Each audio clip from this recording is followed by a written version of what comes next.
नमस्कार दोस्तों, एक बार फिर से स्वागत है आपका हमारे YouTube चैनल अद्भुत गाथा पर। दोस्तों, आज की वीडियो बहुत ही महत्वपूर्ण और ज्ञानवर्धक है। आज के वीडियो में हम जानेंगे गणेश चतुर्थी के बारे में। ये कब मनाई जाती है, इस साल ये कब मनाई जाएगी, इससे जुड़ी क्या प्रचलित कहानियाँ हैं, क्या इसका इतिहास है, इससे जुड़ी जो भी छोटी बड़ी बातें हैं सारी हम आपको इस वीडियो मार बताने वाले हैं। साथ ही वीडियो के एंड में आपको इस वर्ष गणेश चतुर्थी का शुभ पूजा मुहूर्त, पूजन विधि और कुछ अचूक गणेश मंत्र भी बताएंगे, जिनके जाप से आपके सभी मनोकामना भगवान गणेश शीघ्र ही पूरा करेंगे। आपके जीवन के सारे विघ्न दूर होंगे और घर परिवार में खुशहाली आएगी। इसलिए वीडियो को एंड तक देखें, वरना आप बहुत सी महत्वपूर्ण जानकारी मिस कर देंगे। और वो कहते हैं ना, आधा अधूरा ज्ञान हमेशा ही घातक सिद्ध होता है। तो आइए शुरू करते हैं। इससे पहले आपसे अनुरोध है, यदि आपने अब तक हमारे चैनल अद्भुत गाथा को सब्सक्राइब नहीं किया है तो कृपया सब्सक्राइब कर लीजिए, लाइक करिए और हाँ, बेल आइकॉन दबाना मत भूलिएगा। चलिए शुरू करते हैं आज की कथा। चतुर्थी सनातन हिंदू धर्म के प्रमुख त्योहारों में से एक है। इसे विनायक चतुर्थी के नाम से भी जाना जाता है। प्रत्येक माह में पड़ने वाली कृष्ण पक्ष की चतुर्थी संकष्टी चतुर्थी कहलाती है और शुक्ल पक्ष की चतुर्थी विनायक चतुर्थी कहलाती है। वही भाद्रपद माह के कृष्ण पक्ष की चतुर्थी को भादव संकष्टी चतुर्थी या हेरंबा संकष्टी चतुर्थी या बहुला चौथ के नाम से जाना जाता है। इस बार भादो संकष्टी चतुर्थी 3 सितंबर 2023 को पड़ रही है। इस दिन भक्तगण सुख, शांति और समृद्धि के लिए भगवान श्री गणेश की विधि विधान से पूजा आराधना करते हैं। भगवान गणेश भक्तों के लिए विघ्नहर्ता माने जाते हैं। कहा जाता है, विघ्नहर्ता की पूजा करने से भक्तों के सारे कष्ट दूर होते हैं। गणेश जी प्रथम पूजनीय है और शुभता के भी प्रतीक है। मान्यता है कि इस दिन गणपति की पूजा तथा व्रत रखने से ज्ञान एवं ईश्वरी की प्राप्ति होती है और संतान पर आने वाली सारी संकट दूर होती है। जिनके संतान नहीं है उन्हें भी गजानन महाराज संतान रत्न का वरदान देते हैं। पौराणिक कथाओं के अनुसार भाद्रपद मास की शुक्ल पक्ष की चतुर्थी को गणपति का जन्म हुआ था। इस दिन विघ्नहर्ता भगवान गणेश की पूजा अर्चना करने से सभी मनोकामनाएं पूर्ण होती है और कष्टों का निवारण होता है। शिव पुराण के अंतर्गत रुद्र संहिता के चतुर्थ खंड में यह वर्णन है कि माता पार्वती ने स्नान करने से पूर्व अपनी मैल से एक बालक को उत्पन्न करके उसे अपना द्वारपाल बना दिया। शिवजी ने जब प्रवेश करना चाहा तब बालक ने उन्हें रोक दिया। इस पर भगवान शिव ने बालक से भयंकर युद्ध किया, परंतु संग्राम में गणेश को पराजित नहीं कर सके। अतः भगवान शंकर ने क्रोधित होकर अपने त्रिशूल से बालक गणेश का सर काट दिया। इससे भगवती शिवा क्रुद्ध हो उठी और उन्होंने प्रलय करने की ठान ली। भयभीत देवताओं ने देव ऋषि नारद की सलाह पर जगदम्बा की स्तुति करके उन्हें शांत किया। शिवजी के निर्देश पर विष्णु जी उत्तर दिशा में सबसे पहले मिले। जीव जो कि हाथी था, उसका सिर काट कर ले आए। मृत्युंजय रुद्र ने गज के उस मस्तक को बालक के धड़ पर रखकर उसे पुनर्जीवित कर दिया। माता पार्वती ने हर्ष से उस गजमुख बालक को अपने हृदय से लगा लिया और देवताओं में अग्रणी होने का आशीर्वाद दिया। ब्रह्मा, विष्णु, महेश ने उस बालक को सर्वाध्यक्ष घोषित करके अग्रपूज्य होने का वरदान दिया। भगवान शंकर ने बालक से कहा, गिरजानंदन, विघ्न नाश करने में तुम्हारा नाम सर्वोपरि होगा। तुम सबके पूज्य बनकर मेरे समस्त गणों का अध्यक्ष हो जाओ। गणेश्वर, तुम भाद्रपद मास के कृष्ण पक्ष की चतुर्थी को चंद्रमा के उदित होने पर उत्पन्न हुआ है। इस स्थिति में व्रत करने वाले के सभी विघ्नों का नाश हो जाएगा और उसे सब सिद्धियां प्राप्त होंगी।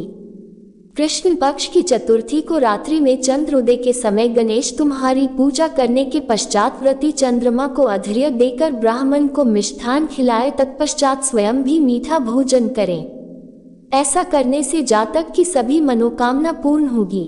शास्त्रों के अनुसार ही इस दिन व्रत कथा सुनने या पढ़ने मात्र से भक्तों के सभी कष्ट दूर हो जाते हैं। और जो माताएं बहनें ये व्रत करती है उन्हें व्रत के दिन गणेश चतुर्थी व्रत कथाओं का श्रवण अवश्य करना चाहिए, क्योंकि शास्त्रों में कहा गया है किसी भी व्रत का समापन बिना कथा सुने नहीं होता।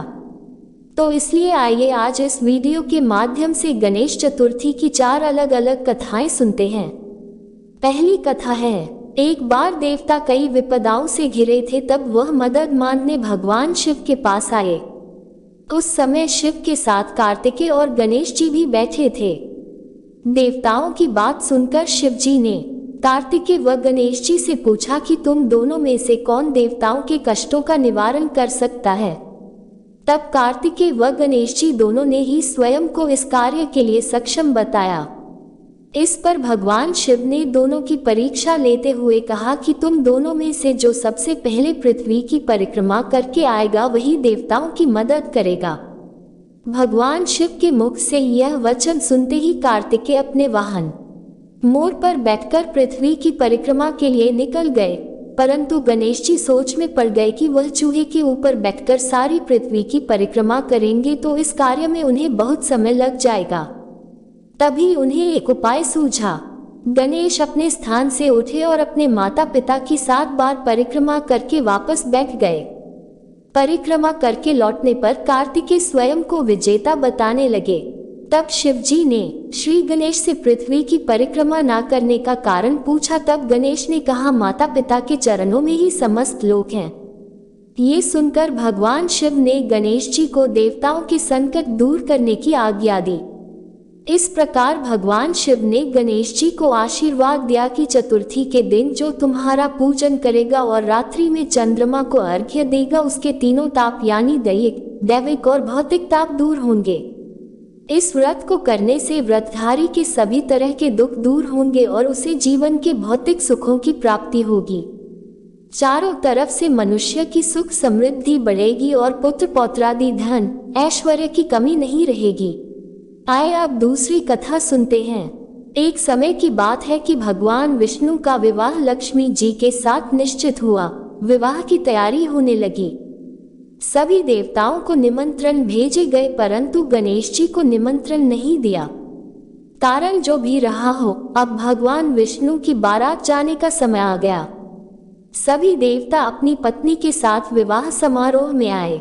उन सब ने देखा कि गणेश जी कहीं दिखाई नहीं दे रहे। तब वे आपस में चर्चा करने लगे कि क्या गणेश जी को न्योता नहीं है या स्वयं गणेश जी ही यहाँ नहीं आए। सभी को इस बात पर आश्चर्य होने लगा। तभी सब ने विचार किया कि भगवान विष्णु से ही इसका कारण पूछा जाए। भगवान विष्णु से पूछने पर उन्होंने कहा कि हमने गणेश जी के पिता भोलेनाथ महादेव को न्योता भेजा है। यदि गणेश जी अपने पिता के साथ आना चाहते तो आ जाते। अलग से न्योता देने की कोई आवश्यकता भी नहीं थी। दूसरी बात यह है कि उनको 1.25 मन मूंग, 1.25 मन चावल, 1.25 मन घी और 1.25 मन लड्डू का भोजन दिन भर में चाहिए। यदि गणेश जी नहीं आएंगे तो कोई बात नहीं, दूसरे के घर जाकर इतना सारा खाना पीना अच्छा भी नहीं लगता। ये वार्ता कर ही रहे थे कि किसी ने सुझाव दिया, यदि गणेश जी आ भी जाए तो उनको द्वारपाल बनाकर बैठा देंगे कि आप घर की याद रखना। आप तो चूहे पर बैठकर धीरे धीरे चलोगे तो बारात में बहुत पीछे रह जाओगी। ये सुझाव भी सबको पसंद आ गया तो विष्णु भगवान ने अपनी सहमति दे दी। इतने में ही गणेश जी वहां पहुंचे और उन्हें समझा बुझाकर घर की रखवाली करने बैठा दिया। बारात चल दी। तब नारद जी ने देखा गणेश जी तो दरवाजे पर ही बैठे हुए हैं, तो वे गणेश जी के पास गए और रुकने का कारण पूछा। गणेश जी कहने लगे कि भगवान विष्णु ने मेरा बहुत अपमान किया। इस पर नारद जी ने सुझाव दिया कि आप अपनी मूषक सेना को आगे भेज दे तो वह रास्ता खोद देगी, जिससे उनके वाहन धरती में धंस जाएंगे। तब आपको सम्मान पूर्वक बुलाना पड़ेगा। अब तो गणेश जी ने अपनी मूषक सेना जल्दी से आगे भेज दी और सेना ने जमीन पोली कर दी। जब बारात वहां से निकली तो रथों के पहिए धरती में धंस गए। लाख कोशिश करें परंतु पहिए नहीं निकले। सभी ने अपने अपने उपाय किए परंतु पहिए तो नहीं निकले, बल्कि जगह जगह से टूट गए। किसी की समझ में नहीं आ रहा था अब क्या किया जाए। तब नारद जी ने कहा, आप लोगों ने गणेश जी का अपमान करके अच्छा नहीं किया। यदि उन्हें मना कर लाया जाए तो आपका कार्य सिद्ध हो सकता है और यह संकट टल सकता है। शंकर भगवान ने अपने सेवक नंदी को भेजा और वे गणेश जी को लेकर आए। गणेश जी का आदर सम्मान के साथ पूजन किया। तब कहीं रथ के पहिए निकले। अब रथ के पहिए निकल तो गए, परंतु वे टूट फूट गए तो उन्हें सुधारे कौन।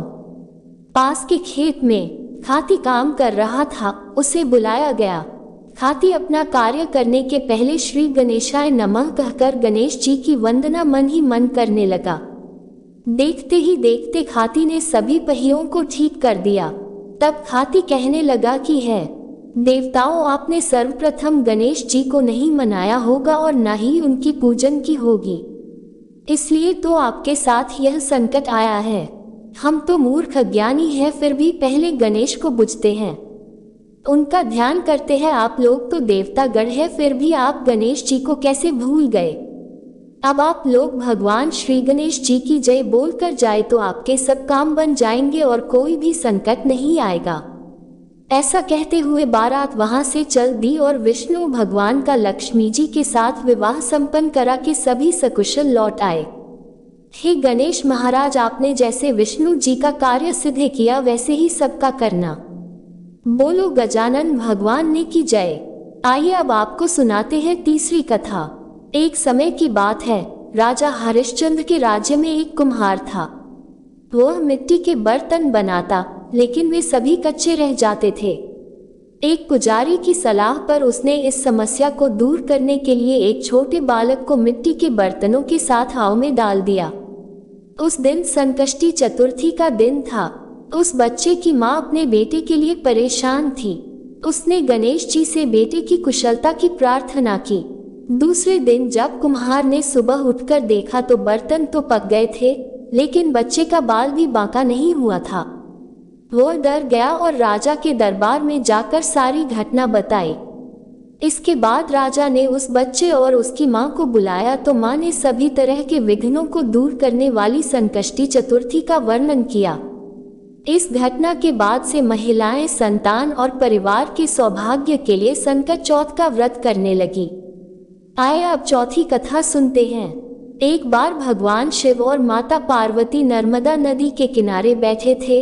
वहां माता पार्वती ने भगवान शिव से समय व्यतीत करने के लिए चौपड़ खेलने को कहा। शिव चौपड़ खेलने के लिए तैयार हो गए, परंतु इस खेल में हार जीत का फैसला कौन करेगा, ये प्रश्न उनके समक्ष था। भगवान शिव ने कुछ तिनके एकत्रित कर उसका एक पुतला बनाकर उसकी प्राण प्रतिष्ठा कर दी और पुतले से कहा, बेटा हम चौपड़ खेलना चाहते हैं, परंतु हमारी हार जीत का फैसला करने वाला कोई नहीं है, इसलिए तुम बताना कि हम दोनों में से कौन हारा और कौन जीता। इसके बाद भगवान शिव और मां पार्वती का चौपड़ खेल शुरू हो गया। ये खेल 3 बार खेला गया और संयोग से तीनों बार माता पार्वती ही जीत गई। खेल समाप्त होने के बाद बालक से हार जीत का फैसला करने के लिए कहा गया तो उस बालक ने महादेव को विजयी बताया। ये सुनकर माता पार्वती क्रोधित हो गई और क्रोध में उस बालक को लंगड़ा होने और कीचड़ में पड़े रहने का श्राप दे दिया। बालक ने माता पार्वती से माफी मांगी और कहा कि यह मुझसे अज्ञानतावश हुआ। बालक द्वारा क्षमा मांगने पर माता ने कहा, यहाँ गणेश पूजन के लिए नागकन्याएं आएंगी, उनके कहे अनुसार तुम गणेश व्रत करो, ऐसा करने से तुम मुझे प्राप्त करोगे। ये कहकर माता पार्वती शिव के साथ कैलाश पर्वत पर चली गई। 1 वर्ष के बाद उस स्थान पर नागकन्याएं आई। तब नागकन्याओं से श्री गणेश के व्रत की विधि मालूम करने पर उस बालक ने 21 दिन लगातार गणेश जी का व्रत किया। उसकी श्रद्धा से गणेश जी प्रसन्न हुए। उन्होंने बालक को मनोवांछित फल मांगने के लिए कहा। उस पर उस बालक ने कहा, हे विनायक, मुझ में इतनी शक्ति दीजिए कि मैं अपने पैरों से चलकर अपने माता पिता के साथ कैलाश पर्वत पर पहुंच और वे ये देख प्रसन्न हो। तब बालक को वरदान देकर श्री गणेश अंतर्ध्यान हो गए। इसके बाद वह बालक कैलाश पर्वत पर पहुंच गया और कैलाश पर्वत पर पहुंचने की अपनी कथा उसने भगवान शिव को सुनाई। चौपड़ वाले दिन से माता पार्वती शिव जी से विमुख हो गई थी। अतः देवी के रुष्ट होने पर भगवान शिव ने भी बालक के बताए अनुसार 21 दिन तक श्री गणेश का व्रत किया। इस व्रत के प्रभाव से माता पार्वती के मन में भगवान शिव के लिए जो नाराजगी थी वो समाप्त हो गई। तब यह व्रत विधि भगवान शंकर ने माता पार्वती को बताई। ये सुनकर माता पार्वती के मन में भी अपने पुत्र कार्तिकेय से मिलने की इच्छा जागृत हुई। तब माता पार्वती ने भी 21 दिन तक श्री गणेश का व्रत किया तथा दूर्वा, फूल और लड्डुओं से गणेश जी का पूजन अर्चन किया। व्रत के 21वें दिन कार्तिकेय स्वयं माता पार्वती जी से मिलने आए। उस दिन से श्री गणेश चतुर्थी का ये व्रत समस्त मनोकामनाओं की पूर्ति करने वाला व्रत माना जाता है। इस व्रत को करने से मनुष्य के सारे कष्ट दूर होकर मनुष्य को समस्त सुख सुविधाएं प्राप्त होती। तो दोस्तों, ये थी व्रत की कुछ कथाएं। अब आइए जानते हैं भाद्रपद मास में पड़ने वाली संकष्टी चतुर्थी का शुभ मुहूर्त और पूजा विधि के बारे में। भाद्रपद मास के कृष्ण पक्ष की चतुर्थी तिथि का प्रारंभ 2 सितंबर को रात 8:49 से होगा और चतुर्थी तिथि का समापन 3 सितंबर को शाम 6:24 तक होगा। संकष्टी चतुर्थी का व्रत 3 सितंबर को रखा जाएगा। 3 सितंबर को सूर्योदय का समय सुबह 6 बजे रहेगा। सूर्यास्त का समय शाम 6:41 रहेगा। इस दिन चंद्रोदय रात 8:57 तक होगा। गोधली पूजा मुहूर्त शाम 6:28 से शाम 6:54 तक रहेगा। अभिजीत मुहूर्त सुबह 11:55 से दोपहर 12:46 तक रहेगा। अब आइए जानते हैं चतुर्थी की पूजा विधि के बारे में। संकष्टी चतुर्थी के दिन प्रातः काल सूर्योदय से पहले उठ जाएं। व्रत करने वाले लोग सबसे पहले स्नान आदि करके साफ और धुले हुए कपड़े पहन लें। इस दिन लाल रंग का वस्त्र धारण करना बेहद शुभ माना जाता है और साथ में ये भी कहा जाता है कि ऐसा करने से व्रत सफल होता है। इसके बाद आप भगवान गणेश की पूजा की शुरुआत करें। भगवान गणेश की पूजा करते समय जातक को अपना मुंह पूर्व या उत्तर दिशा की ओर रखना चाहिए। सबसे पहले आप गणपति की मूर्ति को फूलों से अच्छी तरह से सजा लें। पूजा में आप तिल, गुड़, लड्डू, फूल, तांबे के कलश में पानी, धूप, चंदन प्रसाद के तौर पर केला या नारियल रख लें। ध्यान रहे कि पूजा के समय आप देवी दुर्गा की प्रतिमा भी अपने पास रखें। ऐसा करना बेहद शुभ माना जाता है। इसके बाद भगवान गणेश को रोली लगाए फूल और जल अर्पित करें। संकष्टी चतुर्थी को भगवान गणेश को तिल का लड्डू और मोदक का भोग लगाएं। भगवान गणेश के सामने धूप दीप जलाकर मंत्र का जाप करें। यह मंत्र है: गजाननं भूतगणादि सेवित कपित जम्बू फलचारुभक्षणम उमासुत शोक विनाशकारकम नमामि विघ्नेश्वर पाद पंचम। पूजा के बाद आप फल, मूंगफली या साबूदाने को छोड़कर कुछ भी अनिश्चित ना खाएं। कुछ लोग ये व्रत निर्जला भी करते हैं। आटा आप अपनी श्रद्धा और समर्थ के अनुसार व्रत करें। शाम के समय चंद्रमा के निकलने से पहले आप गणपति की पूजा करें और संकष्टी व्रत कथा का श्रवण अवश्य करें। पूजा समाप्त होने के बाद सभी में प्रसाद का वितरण करें। रात को चांद देखने के चंद्र देवता को अर्घ्य दे। इसके बाद ही व्रत खोला जाता है और इस प्रकार संकष्टी चतुर्थी का व्रत पूर्ण होता है। संकष्टी चतुर्थी पर माताएं अपनी संतान की लंबी आयु के लिए भगवान गणेश की विधि विधान से पूजा और मंत्रों के जाप से भगवान गणेश को प्रसन्न करती है।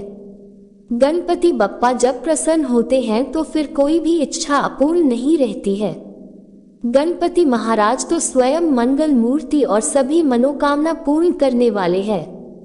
ऐसे में संकष्टी चतुर्थी के दिन सांचे मान से गणेश मंत्रों का जाप करते हुए गणेश जी का वंदन अवश्य करना चाहिए। आइए अब आपको कुछ ऐसे अचूक और आसान मंत्र बताते हैं जिनके जाप से आप भगवान गणेश को अति शीघ्र प्रसन्न कर सकते हैं। तो पहला मंत्र है ओम एकदंताय विद्महे वक्रतुंडाय धीमहि तन्नो दंती प्रचोदयात्। दूसरा मंत्र है वक्रतुंडा महाकाय सूर्यकोटि समप्रभ निर्विघ्नं कुरु मे देव सर्वकार्येषु सर्वदा। तीसरा मंत्र है ओम गणपति नमः और चौथा मंत्र है श्री गणेशाय नमः। तो दोस्तों, ये थी भगवान गणेश की चतुर्थी की कथाएं और पूजा मुहूर्त एवं पूजन विधि। यदि इस कथा को कहते हुए मुझसे कोई भी त्रुटि हो गई होगी तो मैं आप सभी से हाथ जोड़कर क्षमा प्रार्थी हूँ। आशा करते हैं आपको आज की वीडियो अत्यंत पसंद आई होगी और आज की वीडियो से आपको बहुत कुछ सीखने एवं जानने को मिला होगा। यदि आपको हमारी वीडियो पसंद आई है तो एक लाइक करें और कमेंट में प्रेम से जय गजानन महाराज अवश्य लिखिएगा। भगवान गणेश आप सभी की मनोकामना पूरी करे और आप सबका मंगल करें। इसी मनोकामना के साथ आज के लिए इतना ही। मिलते हैं अगली वीडियो में। तब तक के लिए नमस्कार।